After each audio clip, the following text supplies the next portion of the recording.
What's going on, everyone? It's Ben from YGO from Zero, back with another retro Yu-Gi-Oh video and back with another Demise format video. I've been really enjoying this format, taking place in April 2007 at SJC Anaheim here. Now, I've been enjoying this format a lot, partially because Strike of Neos is one of my favorite sets of all time, and that was the last core set that was released for this format. And one of the things that set really did, which I really enjoyed, was providing legacy support for old archetypes. Now, some of that legacy support wasn't the best, but it's still cool to see Konami actually making an effort with this. And the best piece of legacy support, in my opinion, that came out was Dark World Dealings. This is a normal spell for Dark World. Says each player draws one card, then each player discards one card. So this thing cycles through your deck, turns on your Dark Worlds, and it's just all around a great card for the strategy. So I figured I'd load up a Dark World deck, see how it does here, and hopefully, put it on the map for this format, because the format is still very underexplored. And so who knows, maybe something like Dark World could be good in this metagame. Now, the direction that I wanted to take this deck was a bit degenerate because, I saw that the Dark Worlds, they did gain some new Dark World monsters like Kaki Gorilla of Dark World, which is a pretty weak dark monster that just pops a monster when it's destroyed, or not when it's destroyed, but when it's discarded. And Grand Tactician Dark World, which pops a spell trap when it's discarded. And I was like, these are two dark monsters with less than 1,000 attack. So, we could play Crush Card. And oh look, we've got Silva, Warlord of Dark World, and Gold, Warlord of Dark World. And these are both dark monsters with over 2,000 attack. So we could play Deck Devastation Virus, maybe.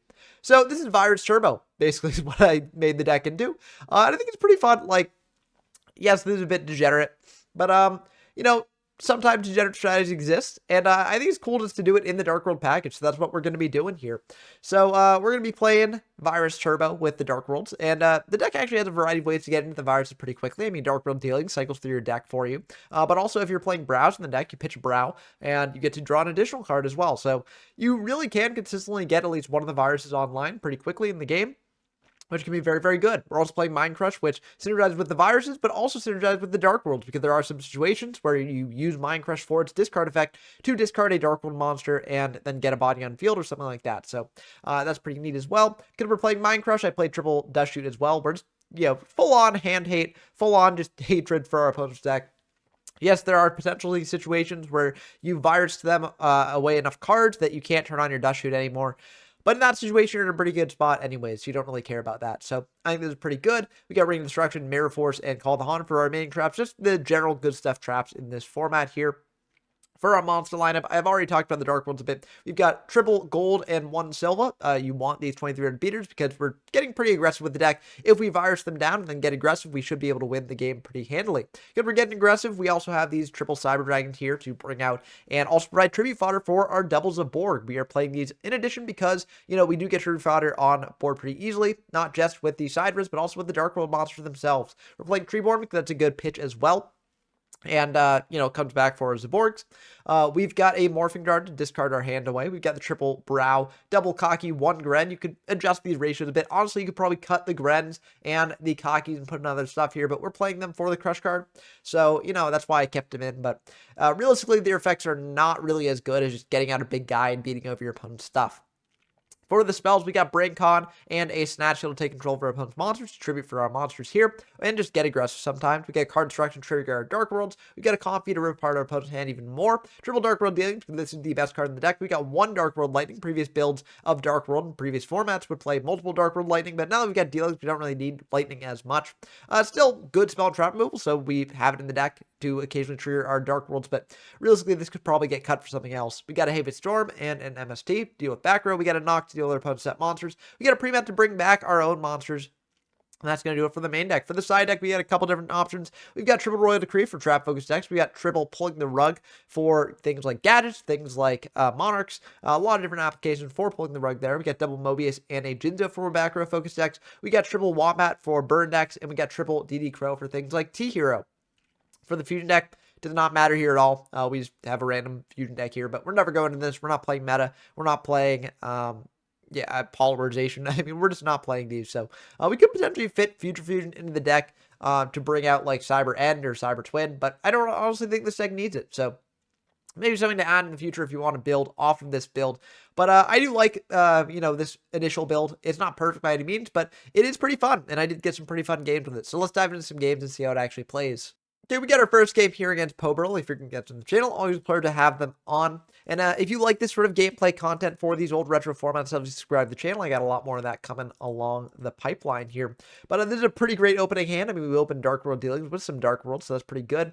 We're going to activate the dealings and pitch a brow so that we can draw even more. We've got Lightning to set up with the Silva. We got Knock as well, and we got a lot of great stuff in hand here. So they're going to pitch a Mausoleum of the Emperor, which is a very, very interesting card to see. A bit scary of a card. But, I don't think that a deck playing Mausoleum is really going to OTK us here. The only decks that can really OTK in this format, like super well, are like Demise and occasionally T-Hero. Neither of those play Mausoleum. So I feel like we should be pretty safe here.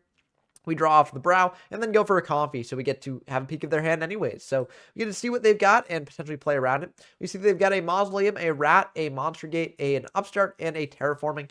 Of these, I think Rat is honestly the most annoying for us. We could also get rid of Gate, but I'm not too afraid of Gate. What I worry about with the Rat is that if they just summon an attack, we don't have a clean way to out it. We can beat over it in battle, but then they get an Earth Monster out from the deck. So I feel like it's best to pitch the Rat. They're going to summon out an attack because we're not committing anything to the board this turn. I mean, I guess we could just card destruction to pitch the Silva, but that's really awkward. So I just take the Rat, get it out of there. Next turn, I can go for Silva on one of their stuff. So yeah, I just do that. So I take the Rat there, and I'm feeling pretty good about this.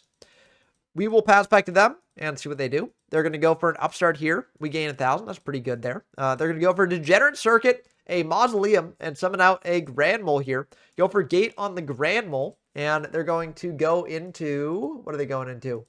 They're going into Sphinx. Okay, Sphinx is fine. If they set that down, which they likely will, then we've got Knock for it. We got Dark Red Lightning for it. So we've got a lot of different options here.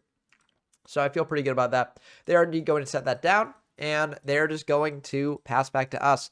We draw Deck Devastation Buyers on top of this, so it's even better. We spell summon out the Knock, go for Nobleman here. I could have also just gone for Lightning, which I maybe should have done instead. Actually, I'm not really sure why I didn't go for Lightning here. Maybe because I worried that they would revive it in some way and then have that back on field. We don't have a clean out to it, but either way, I just knock it, and then I pay 1,000 to normal summon out the Silva. Okay, that's why I did it, because I was just going to take advantage of the Mausoleum anyways, and we can use Save Dark World Lightning for if they set some back row later. That makes sense. Mausoleum is a neat card. We get to use it as well, which is one of the downsides to it in these formats. But we're going to attack in for 4,400, and then we're going to set a DDV, pass back to them. I mean, I feel like we're in a very, very commanding position. They're going to set one, pay 500 for the Degenerate Circuit there, and then just pass back to us. Degenerate Circuit is just a card that banishes things that would be returned to hand, or monsters at least. So it pairs with these Sphinx and things like that. But we're just going to attack in for lethal, and that's going to do it. We could have also gone for Dark Red Lightning on that back row and, tried to pop it that way. But I figured, if it's like Mirror Force or something, they activate Mirror Force here. We chain DDV, tribute our Silva. Then we get full knowledge of their hand in the coming turn. We've got Morphing Jar as well to then draw us into more cards here. So I feel like we were in a pretty good spot here. We didn't need 2 Lightning, but maybe it would have been for the best there. But anyways, we're going to go into game 2. I think what I do here is I take out... Oh, what do I take out? I might not change the deck that much. I think I bring in a Mobius. I think I bring in 2 Mobiuses because I think Mobius is good against this deck because they're playing Mausoleum. So if they've got Mausoleum up, we pay 1,000, bring in Mobius, and then pop that. I forget what I took out for those. They're going to set one, pass back to us. I feel like we're in a pretty good spot here because we can special summon out the Sidra, summon out Zaborg, pop that monster, and then get in for 2,400 there. So, I mean, I feel good about that. They're going to draw for turn, and they didn't draw for first turn, apparently. I think they actually might have drawn for first turn because that's 1 and then 1, 2, 3, 4, 5, 6. So yeah, I think they did draw. I think we just mixed up things here, but it doesn't matter. We can just keep going here, and I just let them have an extra card. Not that it really matters here, but they're going to attack in for 24, and we will take that. And then they're just going to pass back to us, and I mean, I'm perfectly fine with that. I was worried that they were going to tribute set into like a Guardian Sphinx. It wouldn't have been the worst thing in the world because we got dealings here, which, speaking of, we're going to go for that. Pitch a gold.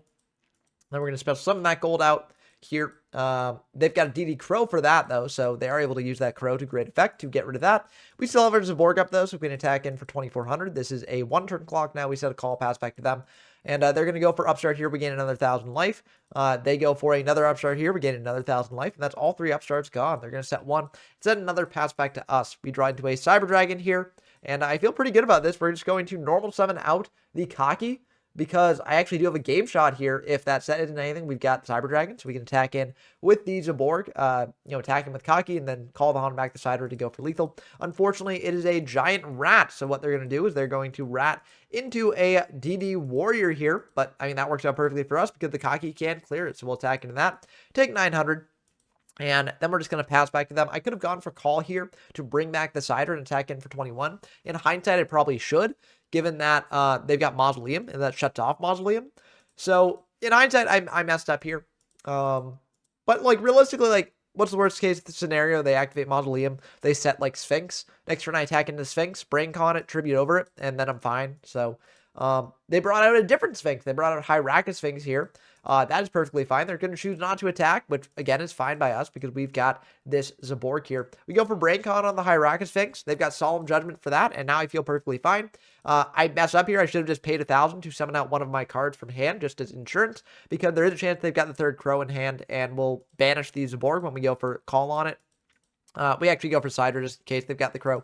But realistically, I would have won this game if I had normal summoned out another monster. So I should have done that. I didn't. But that's going to be the end of the game either way. So, yeah, that's going to do it. A pretty good showing for this deck. But to be fair, we were up against a bit of a jank deck here. So let's see how we actually do against some more meta picks. Okay, for game 2, we got a game against Hoy here. Another frequent guest from the channel. And we are going first yet again. So I feel pretty good about that. I open by just setting a Morphing Jar, passing back to them, and seeing what they do. I make a misplay here and standby, just fire the Dust Shoot right away. I shouldn't have done this. What I should have done is I should have waited.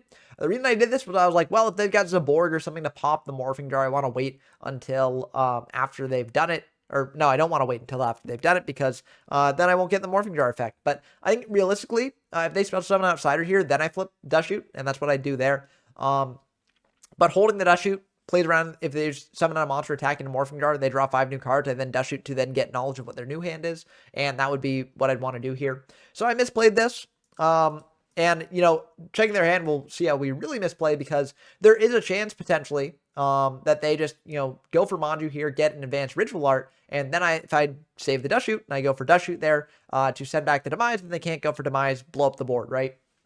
At the same time, there's a chance that they just immediately shotgun the ARA, right, to bring out Demise, pop the board, and then I chain Dust Shoot to that, hoping to shovel back in the Demise, and that would work as well.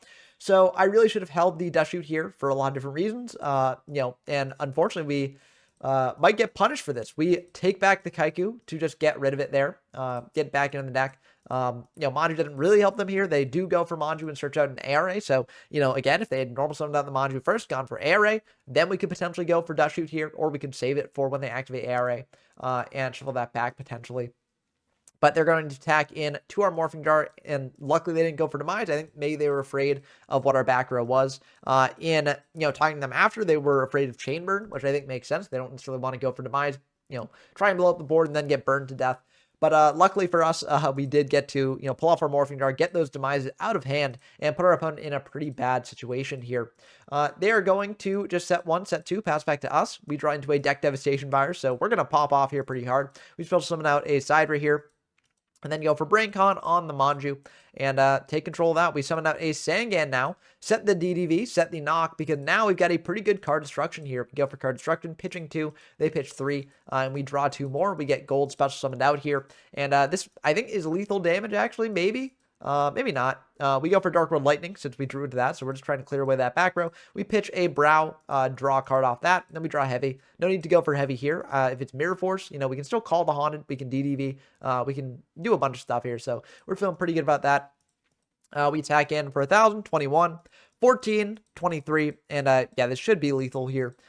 They do have Saku for that, but we will Chain Ring just to pop the gold, and then we can go for call to try and finish up the game here. And that will indeed go through, and so we take a game on Demise OTK, the namesake deck of the format. Going into game 2, we side in, since we're going second, I don't actually side in Pullings, I believe. I believe I side in Mind Crush. Yeah, I know I brought in Mind Crush for this. I might side in Pullings, actually, because Pulling the Rugged is just generally good against the recruiters. You want to shut those off. I didn't side in the Crows. I didn't side in Decrees. I didn't side in like Mobius or Jinzo. I don't think so. Yeah, I feel like I just bring in the Mind Crush, but I could be wrong about that. I might side in the Pulling Roar. I don't know. It's a good card against the deck in general, but it is awkward going second because they generally get a chance to already pull off their stuff. So it's a bit awkward. But they're just going to start by setting 2, passing back to us. I mean, this is a pretty good hand. We're going to go for Comfy here. Get a peek at what they're working with. We see they've got an ARA, an Insect Knight, a Metamorphosis, and a DD Crow. DD Crow, again, a very, very good card against this deck. We take away the Crow because we want to be able to special summon out our guys. We will set a Morphing Dart, set a DDV, pass back to them. Now, there is a chance that we could have left them with the Crow because I'm pretty sure that Silva will activate in damage step if it's pitched off Jar, which Crow can't respond to. But I could be wrong about that. So either way, I think Crow is good just for, future plays later down the line. I don't necessarily want to play into that. They go for an Insect Knight there, flip up a Neobug attack into our set monster. It is a Morphing Jar, so we'll pitch 3 pretty good ones for us to pitch here. We get back the Silva. We can also pop I believe we pop the Insect Knight here. Yeah, we go for Silva and Kaki. I believe we chain block the Silva. Not that it really matters in this format. Like, our opponent probably gonna do Divine Wrath on our Dark World monster, but we bring that back. They set 1, pass back to us. And we're feeling pretty good about this. We could potentially OTK. What we do first is we go for Deck Devastation Virus, and this is kind of a weird one. You might be wondering why I do this, and the reason is I want to special summon out Sidra, then go for Snatch on their monster there. And then do potential gold stuff, silver stuff, etc. So I go for DDV first to clear the way for the Sidra. I could have potentially waited, played slow, but Demise OTK is a bit of an awkward deck to play it slow against, so I think it is best just to go for DDV here. So we tribute off that Silva, take a peek at what they're working with in hand. They've got Kaiku, Demise, Kaiku, and Heavy Storm. So, yeah, unfortunately, DDV doesn't hit any of that, but it will stop things like Sonic Bird and Manju from being able to get that ARA to hand. So we just got to hope they don't hard draw it. We're going to go for Sidra here. Go for Dark World Dealings to pitch that gold, and we will indeed pitch the gold. They pitch the Kaiku, and the DDV will hit the Manju there, popping that. We get to pitch the gold, bring that back for 2,300 damage there, and then we will just attack over the Neobug. I guess we saved the Brain Con and the Snatch because it isn't quite enough damage, so we can save that. They've got a pretty aggressive hand, so we want to save those monsters, or not save those monsters, but save those cards for that. We can set the Dust Shoot. Now, if they draw into a Manju or a Sonic Bird, I believe we won't have a chance to activate the Dust Shoot. I could be wrong about that. But yeah, it was indeed a Crow. So I don't think they even had a chance to use it as well. It's just immediately upon being drawn, it's destroyed. So yeah, we didn't get a chance to use Dust Shoot there either. And they've got ARA to bring out that Demise that we saw in hand. They're going to go for the effect with priority, pay 2,000, pop the board. But we've got Snatch and Brain Con, so this should be lethal for us here. They're going to attack in for 18 plus 24. We know their hand exactly. We know it's just a heavy in hand. Yeah, while we do drop low, we're perfectly fine with this. They've got no way to stop us from winning the game here. So we're just going to go for Dark World Dealings. I mean, honestly, I didn't even need to do this because there is a potential chance that they draw into something that could protect them. I mean, Necrogardna isn't out yet, but maybe there's something that could help them there. Maybe they're playing Dark World of their own. They special summon out of Dark World and it goes badly for us. So I shouldn't have done that, but I got a bit greedy. Either way, it shouldn't really matter too much because I'm just going to bring con the Demise, Snatch the Kaiku, and then get in for 42, and that'll just be the end of the game. So this deck's been doing pretty well. It can be a pretty aggressive deck if everything goes right for it. And that's what's been happening in these games here. Last game we got is against PJ Darkness, another frequent guest on the channel. We're diving in. They win the RPS there, and we're going to go second for the first time in this video, so hopefully that doesn't end up as a bad thing for us. We got a pretty good hand overall, though, I think. They're going to open with a red Gadget, and having this Heavy Storm makes me very happy, that we open that against Gadgets, because Gadgets can be a bit annoying with their back row, but it looks like they're not going to set any back row here, so I feel very happy about that. We can just set a Heavy Storm, set the Dust Shoot, go for a Sidra here, and then go for a Card D, pitch 2. We get the Kaki and the gold there to special summon out the gold, get aggressive here. So it seems like their hand was just a bunch of monsters, a bunch of gadgets as well. So yeah, I mean, we might have actually helped them out more than we hurt them there. But either way, we're trying to get aggressive, so that's why we did that. We're going to attack in for 4,400 here. No need to summon out this board because it won't do anything. And then we can copy a card out of their hand. Unfortunately, we see that their hand is quite good here, honestly. Now, I mean, the pick here probably is Overload. And Overload lets them get really aggressive, given that they've already got 7 machines in grave, and we do not have the tools to stop that. So Overload's the pick. It is awkward, though, because Avarice is going to be very good for them. They can Avarice back a bunch of stuff, draw 2. So I mean, that's pretty bad for us. But like either way here, we do want to take the overload. So yeah, we're going to get rid of that overload. And then we're just going to pass back to them. And unfortunately, it's going to be pretty rough for us here. They draw for turn. We go for the dust shoot here. This is a misplay on my part. I should have saved the dust shoot because, you know, if they immediately start by summoning out Cyber Phoenix, I'm fine with that. If they immediately start by summoning out a Cyber Dragon and then summoning out Cyber Phoenix, I'm fine with that. The thing here, though, is that they've got Avarice, and they're likely going to Avarice this turn because they've got a full graveyard of monsters here and no overload to really, you know, wait for. So I should probably hold the dust shoot for after the Avarice. I just go for the Avarice or for the dust shoot now and just, you know, send back a Cyber Phoenix, but it did not really help us here as much as it could have. They've got double smashing in hand there, and they'll be able to draw 2 unknowns here. So, you know, again, I should have held the dust shoot. I got, you know, a bit trigger happy with that. And yeah, I mean, we'll have to see if I get punished for it. They're going to shuffle back those 5, including a full suite of gadgets there, which makes a lot of sense to me. You want those gadgets back in deck, not necessarily in the graveyard as much. So they're going to shuffle up those, draw 2. And they're going to think about this a bit and go for a snatch on our gold. This is very good for us because I was thinking that they were just going to double smash our board and then attack in with Cyber Phoenix, which wouldn't have been like too high impact for them. But, you know, we don't really have anything to extend further on our turn, right? Like we need a monster on field, and we do not have that right now. So them activating the snatch tool here is very good for us. We can heavy that away, and then you know, potentially get another back row as well if they've got one. They are indeed going to set another and pass back to us. We draw a brow, which, you know, we can potentially do stuff with, but it is kind of awkward here. We go for a heavy now. And they have a Call the Haunted there. So what they could have actually done here is they could have brought back a red or a yellow, and unfortunately, that would miss timing, but it would still keep a monster on board. So that is something that they could have done because Cyber Phoenix would prevent it from going to grave. But, I mean, it's a very minor thing. I don't think it really would have mattered here because, again, it would have missed timing. So it wouldn't really make a difference overall. But it's something to potentially think about here. They would have taken less damage at least. We're going to attack in for 2,500 damage, pass back to them. And let's see what they do. They are just going to summon out a red, search out their deck, grab a yellow, and then they can smash and ground our gold away. So they're going to set 2, pass back to us, and we draw into a Dark World Dealings. I think about this. I think I'm going to save the Dark World Dealing in case, you know, this is a board play. It stops somehow. Then I could potentially bring out a Dark World or something. But also just sometimes you do want to save this for later on in your deck when you know you have a Dark World in hand that you can trigger.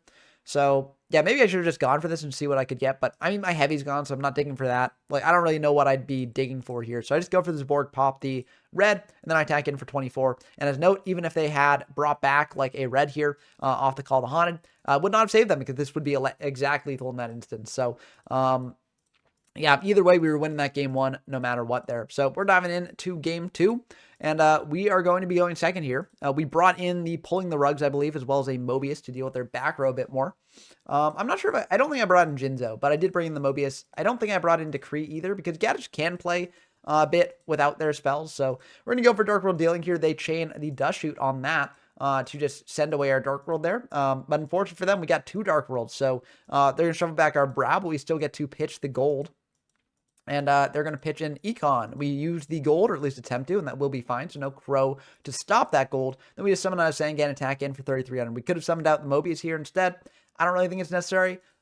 They've got only 1 back row, and I'd rather use Mobius to clear multiple back row. We can set a call as well to, you know, make sure that there's material set up for that Mobius later. But we pass back to them, and they're going to special summon out a Sidra here, so they can get over the Sangan. Ultimately, that's okay by us. We can still search out something from our deck. We decide to search out a Morphing Jar just to be able to draw into later stuff because we are going to use up a fair amount of resources here. We can also use a Sangan that we bring back off something to search out a Brow and then get an additional draw off that. So I feel like the Morphing Jar is ultimately a good choice. They summon out a green now and search out a red just to get that engine going there. And they set 1, set another, pass back to us. We're going to draw into a Brain Control. That's going to be pretty good for us. Unfortunately, that does put us at 4 cards for that Dust Shoot. So they are able to shuffle back that Mobius and prevent us from popping those other back rows there, which is kind of rough. They're also going to Shotgun a Ring here to get rid of that gold. I don't necessarily think they need to shotgun this. They could have waited for us to do something here. But I mean, I don't know. I guess they wanted to force us out of Virus if we had it. But either way, this is going to be fine by us because we can go for Brain Con on the Sidra, bring back that gold, and actually get in for lethal damage. We attack in over the green. That'll deal 900. We attack in with the Sidra. And they do have Call of the Haunted to bring back a green with that. So they are able to do that. But we do have a Call of the Haunted set. So we can use that to bring back our Sangan and go for game. So even if they had saved the ring for, later when we were attacking in with the gold, we did still have Call of the Haunted to bring back the gold and do some more damage there. So, it wouldn't have really mattered. We probably would have also gone for pre-mat here to bring back Sangan, because BrainCon the Sidra into pre-mat Sangan into gold attacking is really a lot of damage. And that's potentially lethal with the call there as well to do some stuff potentially later. But yeah, that's just going to be the end of the game. And yeah, we had Morphing Jar as well to just go deeper on resources. Morphing Jar is kind of awkward for gadgets because gadgets lose their gadgets in hand that they search out. So kind of rough for the gadget deck here. But that's going to do it for the games I got for this video. I think this deck is pretty sick. I mean, I will say that, I would have liked to have faced T-Hero as well, as I think that's the best deck in the format. But I do think that this deck overall is a pretty good one, that if you want to bring a fun deck and maybe ruin people's day with some viruses, it's a good one for you. And it's cool to see this sort of support actually being implemented in the game. This is really the first instance of archetypal support like this that is really revolutionized an archetype. Now, that being said, do I think Dark Worlds is going to be tier 1 in this format? I don't quite know. Maybe not. But I do think it goes so well with the deck that even if it isn't tier 1, the deck is just so much more fun to play now. And it just really warms my heart to see them taking those steps to improve these archetypes. And as we know, that will continue into the future as well. And not always perfectly, but at least this is the sort of the first steps towards Konami continuing to provide legacy support for these old archetypes. Let me know what you think about the deck down in the comments below. I know it can be a bit polarizing. There are definitely different ways to build this deck. Dark Worlds is always one of those fun decks that people disagree on the exact way to play it. So let me know how you'd play it down in the comments below. If you want to play games in Demise format or any other format that I featured on the channel, definitely head on over to the YGO from Zero Discord server. We're going to be having a Demise format tournament later in this month, and we hold weekly locals as well. We're going to be having some Demise locals too. So if you want to play this format for yourself, head on over there. That's the best place to do so. Also, as always, big shout out to my patrons, Rinspin, Porkchop, Coon, Bread Knocker, Tyler Compton, GeoMyFS, Dumbstrike, and Scout Zero. It means a lot that you're all supporting this way and encouraging me to make more videos like this in the future. But I hope you enjoyed as always, and until next time, I've been Ben from YGO from Zero. I'm signing off.